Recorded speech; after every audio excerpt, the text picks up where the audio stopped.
लिखे संतोष शर्मा माई के भजनवा लालो जी लहरी रहत माई के चरणवा माई के चरणवा लिखे संतोष शर्मा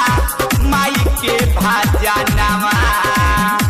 लालो जी लहरी रहत माई के चरणवा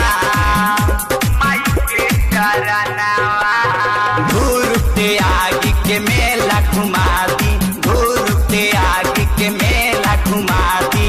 और बिन से बच्चा लगवाई के जा ओइलो